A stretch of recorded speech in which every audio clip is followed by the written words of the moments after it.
They crossed an ocean chasing freedom and nearly lost everything the moment they arrived. In the frozen wilds of New England, starving settlers, hidden enemies, and one hot-tempered little soldier stood between survival and destruction. Before Plymouth became a symbol of beginnings, it was a place where every sunrise meant danger, and every decision could mean life or death. This city won't remember your name. It doesn't pause for your struggles or soften its edges for your dreams. And yet, you showed up with a suitcase of hope, a handful of plans, and the stubborn belief that maybe you'll be the exception. You look up at that skyline like it's a promise, even though it mostly teaches lessons the hard way. Before you settle into the noise, if this story speaks to you, go ahead and like the video. Subscribe if you actually want to walk these streets with me again, and leave a comment. Tell me where in the world you're listening from and what hour the clock says for you right now. I never get tired of seeing how far this moment travels.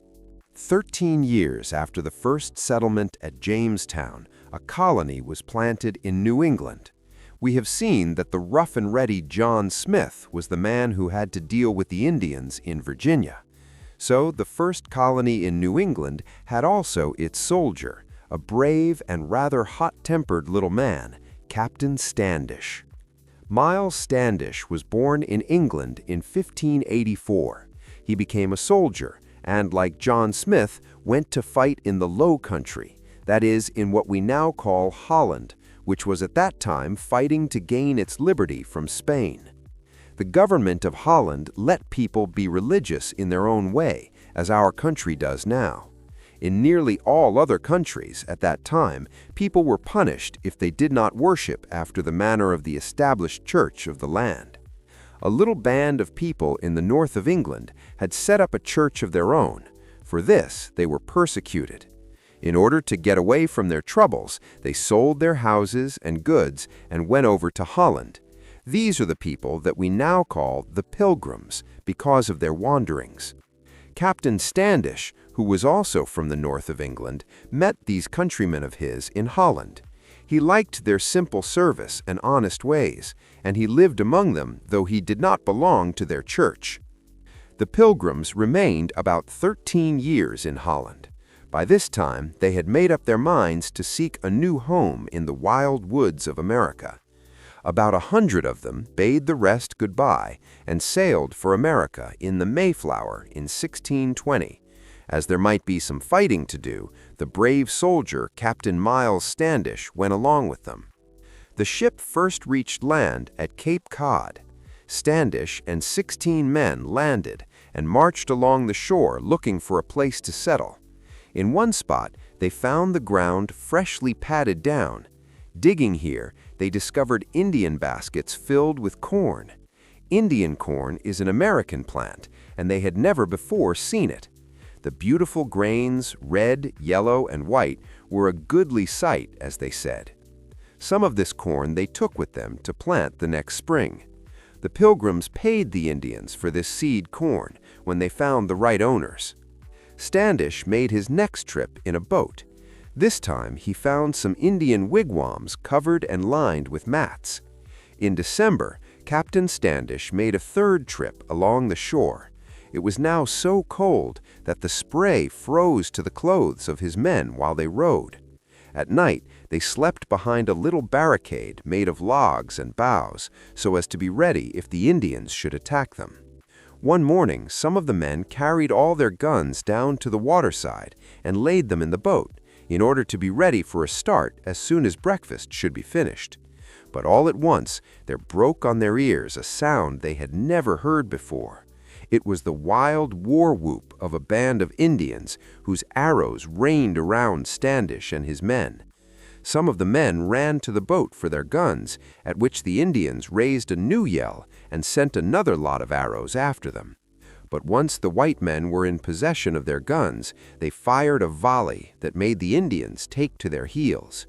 One uncommonly brave Indian lingered behind a tree to fight it out alone, but when a bullet struck the tree and sent bits of bark and splinters rattling about his head, he thought better of it and ran after his friends into the woods. Captain Standish and his men at length came to a place that John Smith, when he explored the coast, had called Plymouth. Here, the Pilgrims found a safe harbor for ships and some running brooks from which they might get fresh water, so they selected it as their landing place. There had once been an Indian town here, but all the Indians in it had died of a pestilence 3 or 4 years before this time. The Indian cornfields were now lying idle, which was lucky for the Pilgrims, since otherwise they would have had to chop down trees to clear a field. The Pilgrims landed on the 21st day of December in our way of counting, or as some say, the 22nd. They built some rough houses, using paper dipped in oil instead of window glass. But the bad food and lack of warm houses or clothing brought on a terrible sickness, so that here, as at Jamestown, 1/2 of the people died in the first year. Captain Standish lost his wife, but he himself was well enough to be a kind nurse to the sick. Though he was born of a high family, he did not neglect to do the hardest and most disagreeable work for his sick and dying neighbors. As there were not many houses, the people in Plymouth were divided into 19 families, and the single men had to live with one or another of these families. A young man named John Alden was assigned to live in Captain Standish's house.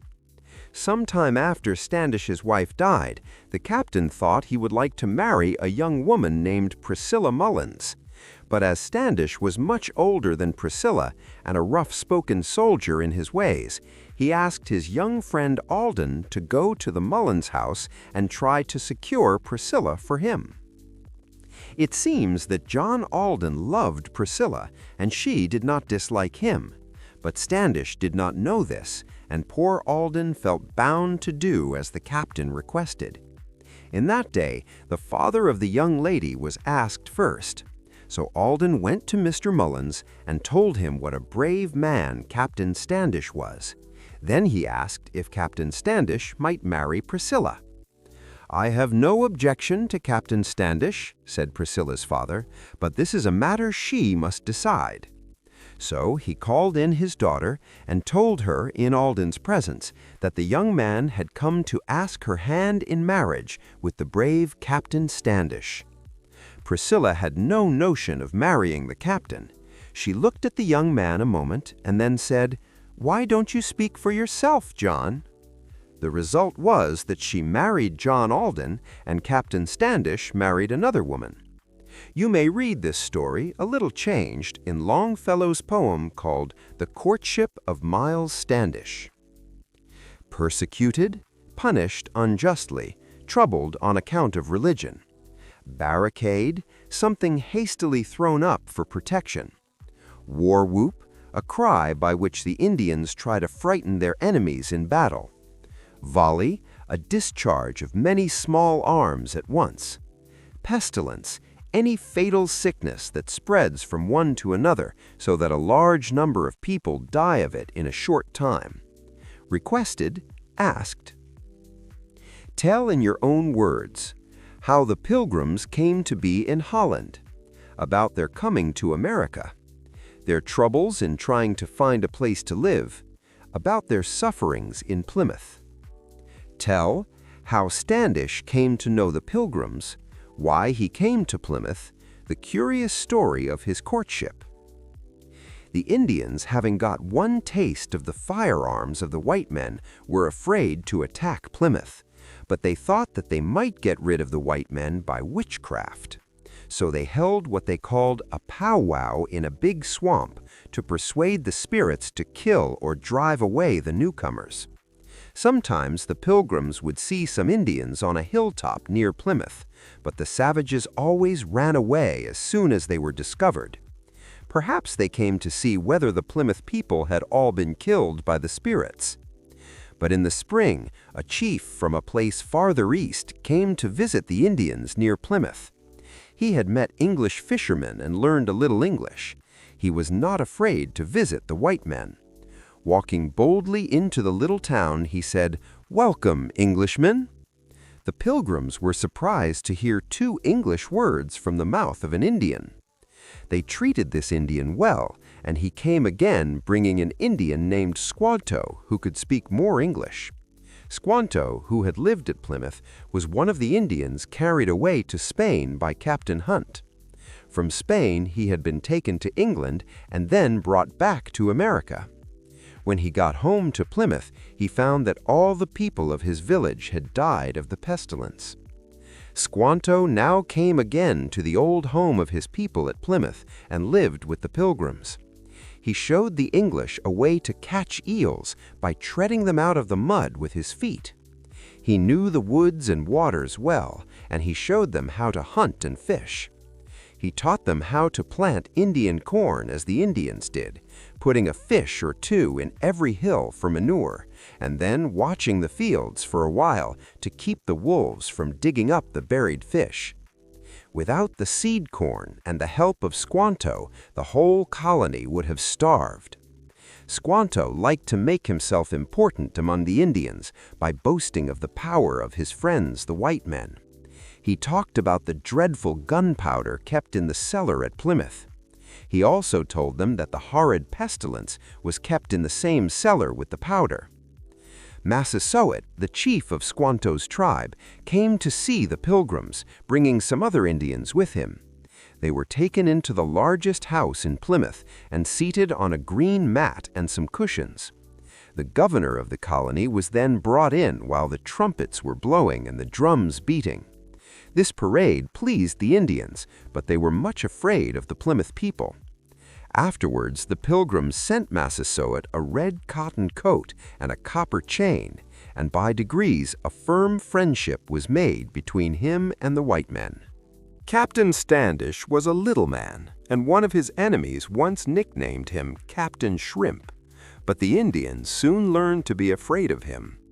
When a chief nearby threatened to trouble the Pilgrims and kill Squanto, Standish marched to the spot and surrounded his wigwam.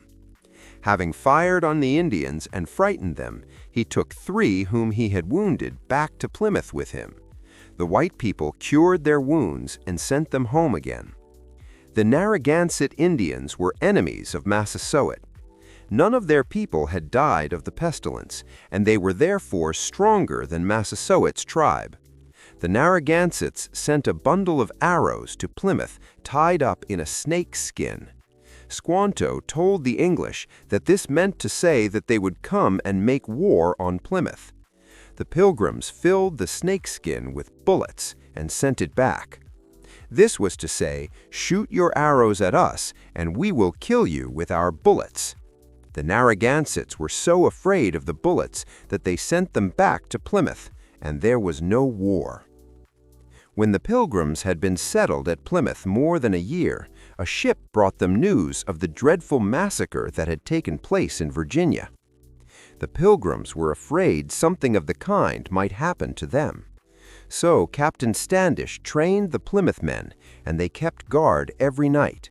They put cannon on the roof of their meeting house and carried their guns to church. A company of people from England made a settlement at Weymouth, not very far from Plymouth. They were rude and familiar, and the Indians soon despised them. Some Indian warriors made a plan to kill them all. They intended to kill the Plymouth people at the same time. But Massasoit told the Pilgrims about it and said they must go and kill the leaders before they had a chance to kill the white men. Captain Standish set out for the colony at Weymouth. He took but few men so that the Indians might not guess what he came for, but they saw that the little captain was very angry in his heart, as they said.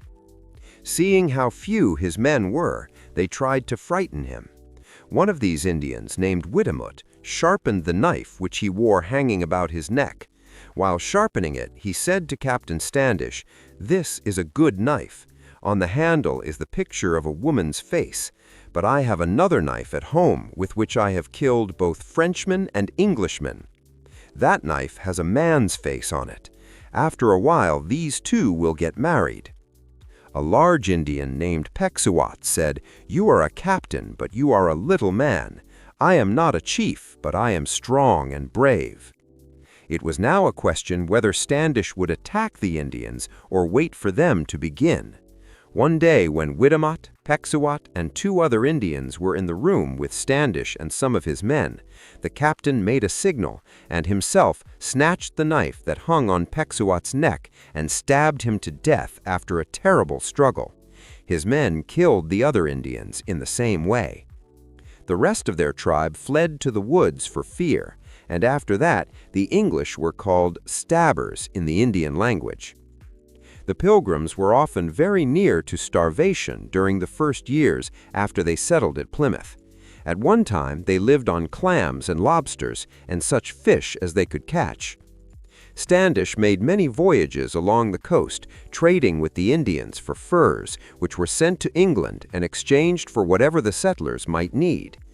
A few years after the Pilgrims settled Plymouth, people began to settle near them, and in 1630 there came over a large number of people who founded Boston and other Massachusetts towns.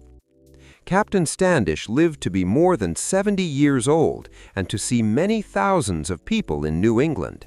He owned a place at Duxbury, just across the bay from Plymouth.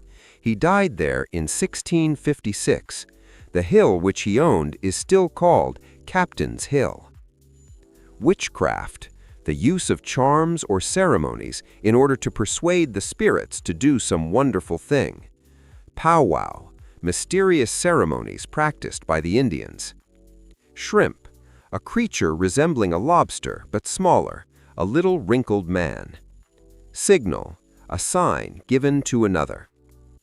Tell in your own words how the Indians tried to get rid of the white men, how the first Indian came to Plymouth, about Squanto, about Massasoit, about the Narragansetts, how and why Standish killed certain Indians, about the beginning of Boston. What began as a desperate search for religious freedom became the foundation of a new society. The Pilgrims endured hunger, cold, sickness, and constant fear, yet they refused to abandon their fragile settlement. Through the courage of leaders like Captain Myles Standish, the guidance of Squanto, and the cautious friendship of Massasoit, Plymouth survived its most dangerous years. Out of suffering and sacrifice grew cooperation, trade, and stability, opening the way for new towns like Boston and the spread of English life across New England. The story of Plymouth reminds us that America was not built in comfort, but in hardship, and that survival itself was the first great victory.